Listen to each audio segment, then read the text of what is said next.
SEO isn't dead. What's dead is the idea that content should pay you back immediately. Today's guest helps SaaS founders understand why content isn't a compounding asset. It's not a quick win.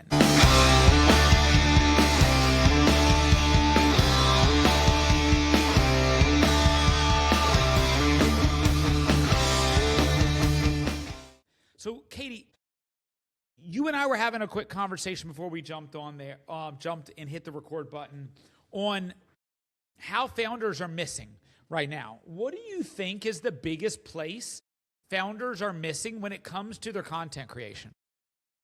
You're right, SEO isn't dead, but the industry is changing a lot, and there's a shift in human behavior as well.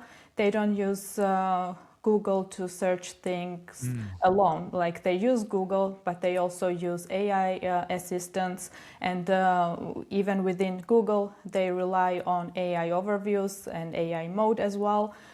So the way the brands, the way companies get discovered has changed. And we see a lot of zero-click searches as well, because when people search, they not necessarily click through the links anymore, because the responses that the AI overview gives them is a lot of the times is enough for them to understand what they were looking for. But the thing is, if they want to continue their research and get more in-depth response on the topic, then they have this option to go through the links, and Google suggests those links that it thinks that is most relevant to this type of person.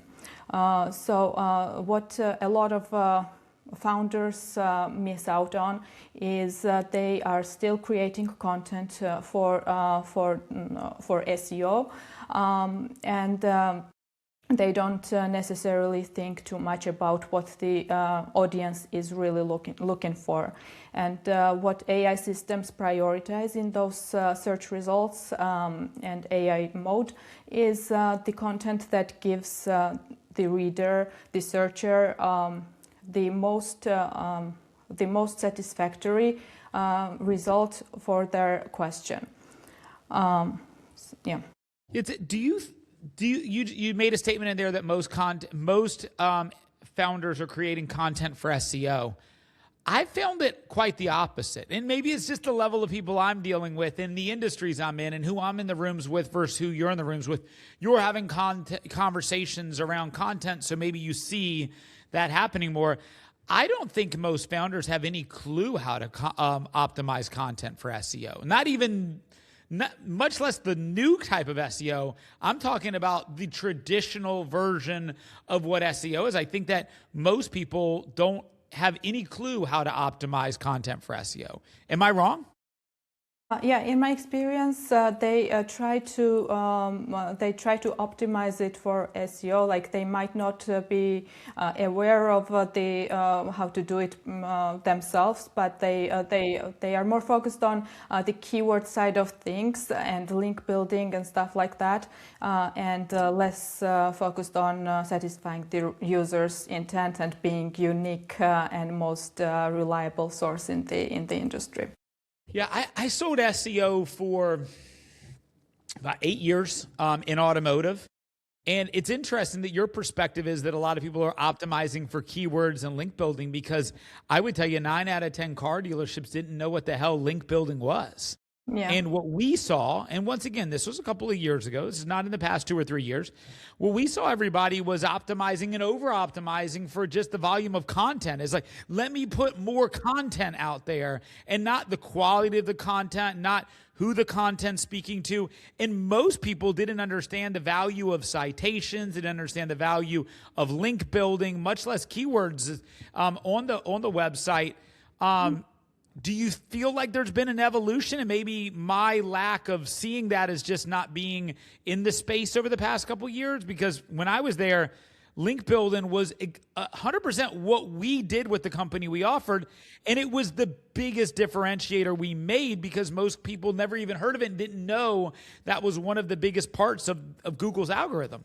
Yeah, so I see where it comes down to because I mostly work with MarTech brands, so they are mostly pretty much aware of the marketing world, and yeah, that could be the difference. But I totally agree with the fact that they also focus too much on creating a large volume of content, and words, not necessarily just a lot of words. Yeah. Yes, a lot of words and a lot of pieces of content, but not necessarily like creating one really good quality piece of content.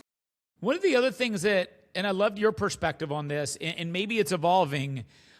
One of the mistakes I believe a lot of companies would make when they were doing SEO is that they would write the content to the person that was reading it.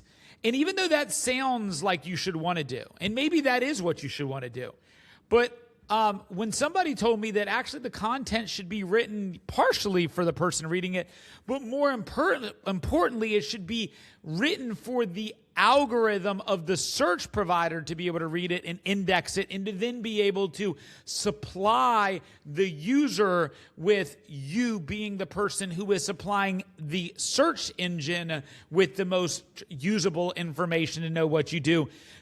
Let's just say we focusing just on writing content, blogs, pages, those types of things. In your opinion, should that content be written more for the search engine to understand it, or the person who finally lands on your page and needs to read it for them to understand it? Mm-hmm. Yeah, great question. And I think that it should be optimized for both. And I think that if the content is optimized for the reader, then it will be optimized for the AI systems as well. And I will explain this a little bit. So the best way, because let's get back to what I mentioned before, like human behavior has changed as well, how they search things, and now their searches are more contextual, more longer tail, and they don't use shorter keywords anymore, but they add more context. Like, for example, if they're looking for a winter jacket, they might ask like more contextual questions, like how to choose the right winter jacket for Scandinavian winter, for example. And if the content is optimized, that includes that context, that is easy to understand for the readers, and that is easy for the readers when the reader gets on the page and the content is structured in a way that they can easily scan it and find the parts that they are interested in. That structure also helps AI tools to understand and structure the content and help them surface them in AI results.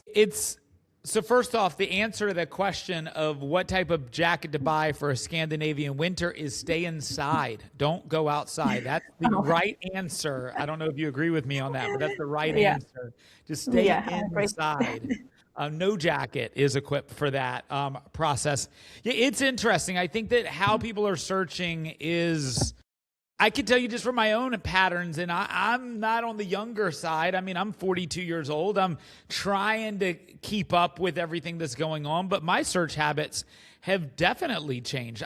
To your point, I don't say, where should I buy a jacket? I will ask ChatGPT certain contextual questions and then give me 3 different options that are best places to buy them. Where can I find the best deals? What should I consider here? And I'm using the search engine inside of the AI to narrow down my research side that I then might go to Google once the research is done, to where so often the research started on Google and then it brought you to the consumer. So how does the consumer, who ultimately wants to be the person providing that jacket, How do they make sure they've got the content to answer the questions effectively, but still be able to provide the end game result of being the one who not just provides the answer, but then provides the solution to the answer? So the answer to those questions should be very specific and contextual as well for AI results to surface your content. What AI tools do is they surface the most relevant answer to that question, right? And so it also has to be very helpful and provide the solution to the answer. So like it shouldn't be vague or keep the audience keep the reader still wondering where to buy it or like which kind of jacket to buy or something like that. And I think that's the part that I would say the average consumer and even user of Google doesn't even understand about Google. Is all it is a matchmaker. Is the person is trying to get questions asked, and it is going through the millions and millions of results to find the best answer that is the most relevant to what you're looking for based off of who you are. And that's the part that I think that most people don't realize is build out relevant content that answers the questions that your user would want to know. And having, I don't know, this line has always stuck in me. I learned how to sell SEO many, many years ago. And it was told to me that Google provides the searches to the people who provide the most relevant custom original content that's consistently being added to their site at all times. So not only do you need to have, at least this is my interpretation of it many years ago, is the best content, but you need to consistently be having fresh, custom, original content being added to your site about that topic consistently to be deemed the authority on that topic. And the example I always used, as a guy who lives in Dallas, Texas, DallasCowboys.com that only writes about Dallas Cowboys should, in the Dallas area, be a more relevant person to learn about the Cowboys than ESPN.com is. But because ESPN has more original custom content about sports, football, Cowboys, and everything else, they will likely always be the more relevant provider and answer to that question about Dallas Cowboys than even DallasCowboys.com, which maybe has more specific only details about Cowboys, but doesn't have as much content being added consistently about the general topic. Do you find people miss that process often? Is it that I have content on my site, but I'm not consistently adding new things, and that's a big miss?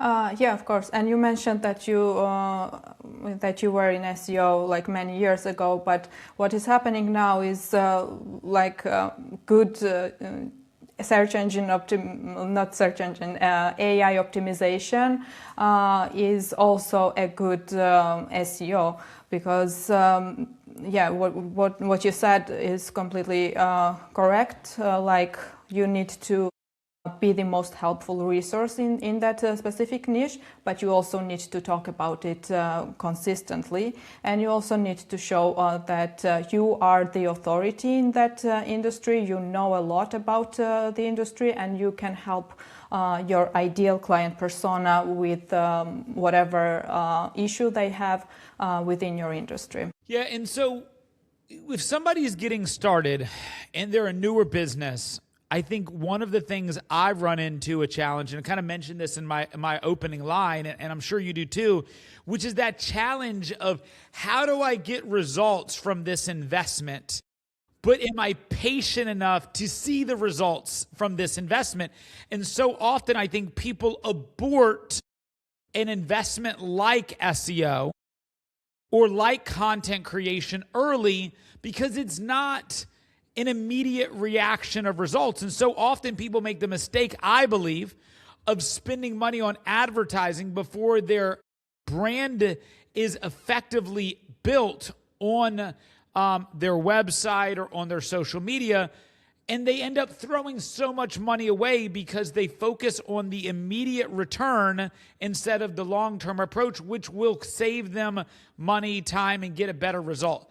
How do you in your business is you're meeting with the startup who's like, I need results, but I only have a certain amount of budget. Weigh the option of the long-term approach and value of SEO and content strategy versus just doing a paid advertising approach or a social media advertising approach that can garner leads today, but as soon as you stop paying for those leads, they dry up right after that.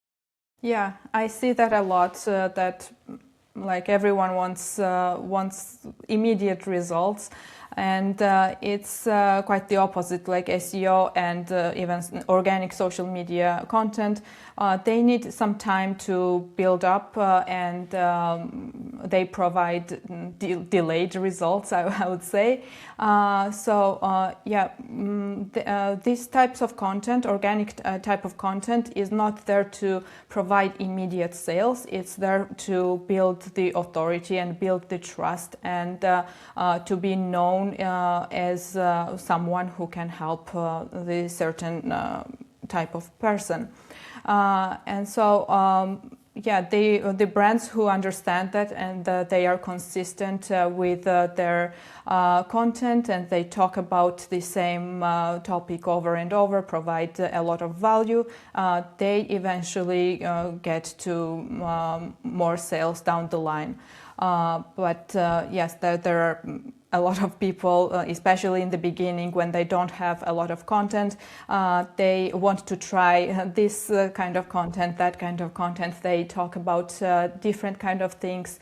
Their messaging gets fractured, and then they think that it doesn't work or that it doesn't work for them. But the truth is that their competitors are winning at it. But they have been doing that for like 5 years or even more, and that's why it's working for them. You said a phrase in there that their messaging is fractured. You and I attack the same problem from two different ends with our businesses. So for me, I attack that same line from a perspective of how do I determine who am I going after from a sales perspective? And you're attacking it from a marketing and a branding perspective, which they go together, but they're from two sides of one coin. How often do you, let's say you meet with a client or somebody that's a prospective client and you meet with them for the first time. I've always found this interesting, the number it is for me. How often do people really have a non-fractured message? It's almost never, right? Yeah. Especially if they don't have a marketing team or sales team before, then it's almost never. Yeah. Yeah, I mean, I think of my own self, and I've shared this story on this podcast many times to my audience. And this is something I'm learning, and it's just so interesting because when I first started my consulting business, I had a background in automotive. I had built and developed automotive marketing companies for the past 10 plus years. And I had built sales organizations for a variety of companies, but it was almost always automotive marketing. But I knew that what I did could translate to other companies outside of automotive, other companies outside of marketing. So I kind of went in, I was like, I'm going to be the seller of all sales teams. I can help any sales company build a sales process. But to your point, I had a very fractured message. And then for the first year, I wasn't gaining the traction in the market that I could have because I had such a fractured message and I wasn't speaking to a very specific problem and something that I was able to really, really hammer down on. And as I've gone, I have niched down. And every time I can niche down more, my success goes up because I have now been able to make my message very refined, very clear. My value proposition is refined. And now I can build that content on my social media and on my website that can allow me to differentiate myself from my competition. But it's impossible to stand out as a sales consulting coach without a niche to stand out in. I mean, how am I like? I made this revelation early enough, but I probably wasted enough time. How do we help more people not make this mistake early? What's ways they can go outside of hiring you, Kate? What's ways they can go to make sure they really, really figure this part out? Niche down and then grow, not be everything and then figure out your niche. Yeah, so the best way I think is to really think about the ideal client that you want to help or that you want to work with, and create content in a way that talks directly to them. And not talk to, for example, automotive industry separately, and then in your next piece of content to talk to a spa resort, for example. Right. Like, yeah. I have also niched down to MarTech companies as well, and then it is so much easier for me to talk to them and find ideal clients as well, because I know exactly who I am talking to. Who is your ideal client? What does your ideal client look like? My ideal client is a MarTech brand, marketing technology brand. Mostly they are startups, AI marketing tools. Yeah. Okay. And what is the primary thing you would do for the average person? I mean, obviously we've talked about the content strategy, but define that a little bit more in regards, like what is everything that you provide with your service? What I provide is the strategy of from identifying that ideal client persona for them, and then creating the messaging, creating the content structure, what topics they should be talking about, what should their distribution plan be, like what platforms should they take on, and how often should they create content, how to repurpose long form into short form, and all this kind of stuff. Are you providing the playbook for them to execute, or are they hiring you to create the playbook and you and your team are executing? I have different with different types of clients. I work differently. So I have also transitioned into consultancy quite recently. I've been writing content most of the time. I've been in content marketing industry for like almost 10 years, and I've been mostly writing content. But this year I have transitioned into consulting. So I have clients for who I still write content for, and I have clients who I help to develop this content strategy from start to finish. So mostly it's I create the strategy for them, and then we co-create the content, where I help with certain tasks like writing, for example, writing the scripts for social media, for example, or blog posts, or they do the production themselves. Is there one of those that you prefer right now, just based off of, like, for me, I have multiple models I have as well. Some I can do consulting, some I do provide staffing. Right now, I prefer the consulting side than the providing of the staffing. It just allows me to be in multiple places at one time when I have to provide the staffing, or I kind of sit in more of a fractional revenue leader role. It just takes up more of my time, and I'd rather not be in those type of roles. Is there an ideal role for you right now in that? Yeah, exactly what I think, because writing takes up a lot of time. I still enjoy it, I still do it, but I focus more on consulting at the moment. Now, as you're moving away from your primary value being your content writing, still having that in your back pocket, is there a way, Kate, that you can duplicate how you do content writing to have other people on your team that can be the content writers that have been taught and developed by you on content? Or is it something that uniquely your experience has to be the one doing the writing? Yeah, I don't really have a team now. I've had it in the past, and because it had to be uniquely my style of writing and my way of writing, I moved away from having a team, and I preferred to do all the writing by myself, because then I could have the control over the outcomes and the quality and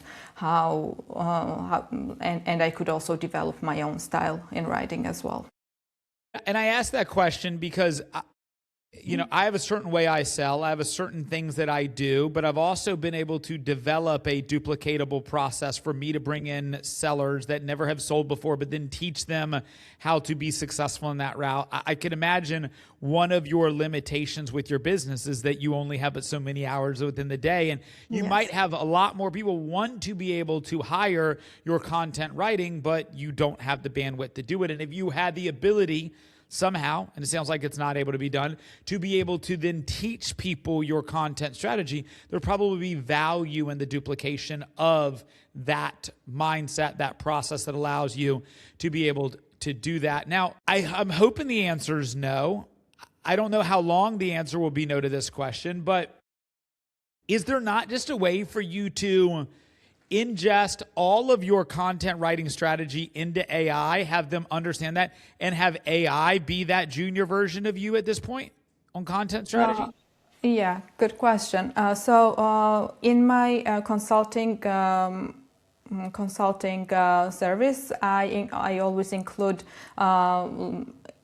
I have developed my own templates for writing the good content, and checklists and brief guidelines, writing guidelines and all of that. So when I work with clients, I also tailor those things to their business. Perfect. And then they have the way to create content that is high quality and works and is tested in many ways. They have the system that they can replicate and work on. And regarding giving it to AI tools, I actually use AI tools a lot in my writing process, in many ways. So from brainstorming to doing an initial research and having that first working draft. Although it's not great at writing, but it is good at doing a certain types of research and having some kind of a raw first kind of working piece that I can develop. I also use it as an editor, and because I provided it with so much context, with all the templates and feedbacks and everything, it has literally all my stories and my insights and everything. Now it's getting better to provide me better results. Yeah. Still not the final, of course, but it is helpful in so many ways. Yeah, I think it only gets better. I mean, I think AI is only as good as how you prompt it, right? Yeah. It's only as good as what you put in. But have you used NotebookLM yet? Have you used that? Yes, I did. It's amazing.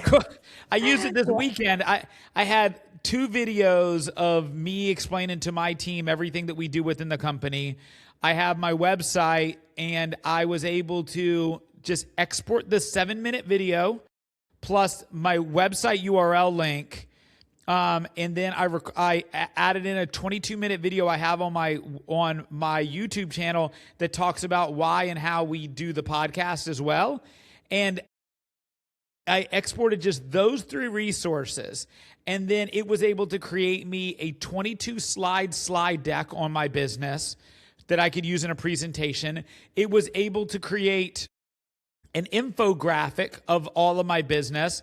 It was able to create a short form video that was like, I think 4 minutes long, a video of like an animated video of somebody else explaining my business. I was even able to have it go in and create an audio podcast in a debate style format, arguing two sides of should a founder use my staffing model versus use my unstaffed consulting model. And it provided a 13-minute debate podcast style that I can then send to my clients and say, here's my business model. Here's a debate on why you should use this. And they use Spinwheel as the source material like that. I just imported those two things and it created all of that stuff for me. So I could imagine, and maybe NotebookLM is not the one, but I just say, like, you take in all of your templates, you use those resources, you take in videos of you explaining what you do, maybe a talk about how you create content, and then you prompt it on what and how to be able to deliver content. I'm sure it could get pretty close to you at this point, Kate. Yeah, like it's really amazing. I also recently discovered that, and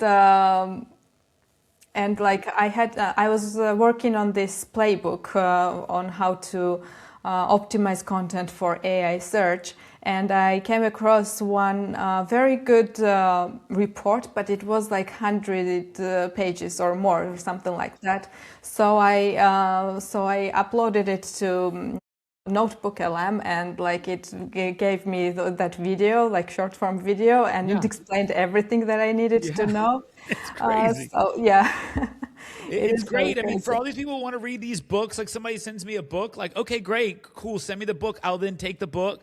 I'll use the book as the resource material, and I'll have it create a podcast, and I'll go out and walk and listen to the book and hear. And I love to hear debates because, like, I don't like to hear one perspective, like argue the argument and then create a counter argument to that to judge whether your argument has justifiable reason. And it does it. You know, I've explained this to a lot of the guests before. I also spent an hour and a half, Kate, walking around my neighborhood when it was a little bit warmer outside, and I explained everything about my business to ChatGPT. Once I've done that, I've been able to use ChatGPT. I created a board of directors for my business. I created a chief financial officer, a chief marketing officer, all of that based off of that. I created different personalities and personas. And so now when I've got to like put together a contract, I can just say, hey, chief legal officer, put together a contractual obligation, factor in the chief revenue officer based off of this, draft up a contract for this prospective client commitment in this regards.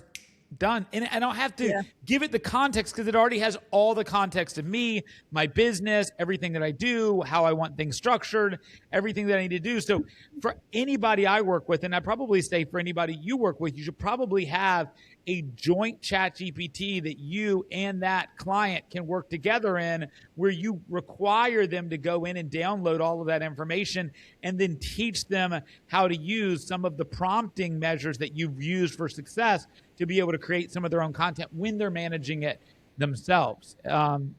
Yeah, that's a really good idea, actually. I love talking to ChatGPT. Like sometimes my prompts can be like half an hour or 15 minutes or something like that. And then like that's a really great way to use ChatGPT because like you give it so much context that in writing you might have like shortened the sentences or skipped something important, but when you are just talking freely, like then it grabs all the context. And yeah, that's how I trained my I actually saw that on your LinkedIn page. I was looking at one of your posted, like your pinned post on LinkedIn was you saying just that. Like instead of you typing into ChatGPT, open up the audio thing. And I do that. I just started this past week. I started a newsletter on LinkedIn, or not this past week, it was this past month and a half, started a newsletter, and I'm not going to sit down and type. But I can talk for days. So I will have my topic of discussion. I release it every Friday morning. And I have ChatGPT write the newsletter for me, but I just talk to it. And I say, here's the topic on my mind. Here's what I'm seeing. Here's what I'm doing. Then put it into a written style format for a newsletter, and then create an infographic for me to put in my header and create a dynamic title. And it does all that stuff for me. And then I schedule the LinkedIn post.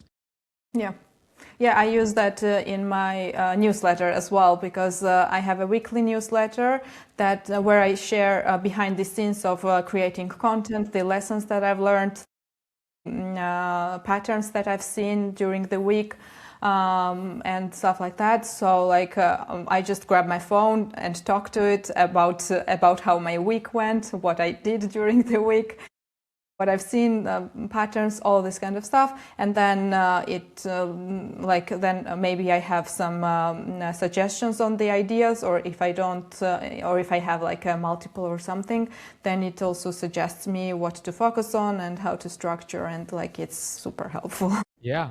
Yeah. I mean, I always say knowing how to and researching how to prompt these things is where you get the most value out of it. Because if you don't tell it to not agree with you on everything, it'll agree with you on everything you ask it. It'll give you all this confirmation bias in that regards. Now, Kate, one of the other things that I've spent a lot of time focusing on is video content. I created this podcast originally because I'm not a natural self-promoter. I don't actually like to be very much in front of a camera. Having a conversation like this is far easier than me pulling my camera out and like doing some self-promotion about this, that, or the other. But I've seen quite a bit of traction since we've started it. A lot of what we've talked about so far has been written focused content that I can see how it's valuable on the search engine providers, on the AI searches, on your website in that regards. But what are your thoughts around video content, and what part is that playing in today's landscape for you? I love video content. So this year I also jumped into creating video content as well. And I see some really great results as well. And I always recommend clients to get on it as well. Like I see a lot of like on LinkedIn, video works really well as well. And on TikTok, Instagram is a little bit less, but depends on the niche as well, of course. The same principles apply to video content as well as to writing, because it has to be very specifically answering the specific your ideal client's question and giving them something actionable. The way that it differs from long form, like a blog post, is just that it has to be very concise. It has to have the hooks that hooks the viewers in and stops the scroll and makes them want to watch the video fully. Yeah, I would say any social media, the hook is the most important thing. I mean, like LinkedIn, which is my biggest platform, probably yours too. LinkedIn, you got those first two lines. And then after that, then you hit show more. And you have to make it say something incredibly eye-catching, stopping for them to open it up and read the full thing. The first two lines are important. The first 5 seconds of any video has to be something that's going to grab their attention and catch their eye. Do you think right now today, you mentioned that LinkedIn video works well. I don't think that video works that well on LinkedIn yet. But I've heard that they're investing a lot more into video, being that the posts that I do that work by far the best are the long form, just written, no photos, no images, no videos, long form posts are the ones that get the most engagement, the most impressions. Is that the same thing you think now on LinkedIn? Is it still the long form, or do you see people getting more traction from video? I think both, because I like my best posts are just text, but then it's the second place. Video takes the second place. Okay. But the thing with video is that when people see you, they trust. They get 100%. To know you more and trust you more. So I think that that creates that trust, like that amplifies the trust factor. That's the whole reason why we did the podcast. And then we have clips, and now I've got videos. People now see I'm a real person, not just a person typing. I think that making sure that when you are posting, you mentioned this earlier, posting on your social media, don't make the mistake that I would say 90% of creators are doing, which is literally just copying, pasting out of ChatGPT. Use ChatGPT as a way to guide an idea, but then write it yourself. Like, don't make, like, when you see those emojis beside all of your stuff, like, okay, we know it's ChatGPT. You're not going and finding that individual emoji for every little point you're making, that rocket ship for what you're doing when it's going. We know it's ChatGPT. Write it yourself. It's going to get a lot more traction in that regard. You know what video platform we by far see the best results from? What would you say? YouTube. Yeah, shorts. Yeah. By far. Yeah, me too. Me too. By far. I mean, like, my same post, I will post on Reels, on TikTok, and then on Shorts. And we have, I would say, 10x the views on Shorts than we do on that. And it's crazy because I don't ever watch YouTube Shorts. I watch TikTok, but people are watching it, and it's gaining traction there. It's interesting. I would guess most people don't realize that. Going into 2026, Kate, if there's one thing that people aren't doing that they need to do, just to get one biggest thing they can change to get the biggest results in 2026, if I'm a new founder who knows I need help with my branding and my content, what's the one thing I should do?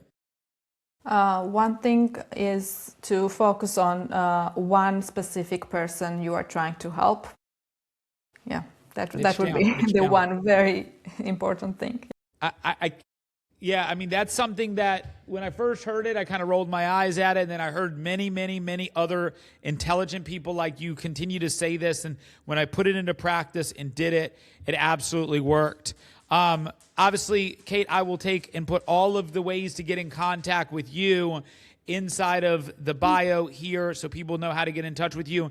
But before we go, Kate, any final words you have for me or for the audience? I think we covered a lot in here, and thank you for having me. And thanks everyone for watching. Awesome. Until next time, guys, if you can, like, share, comment, help us get the engagement out on this. Help us with the algorithm by commenting, sharing, liking this stuff, both for Kate and for ourselves. Until next time, talk soon, guys.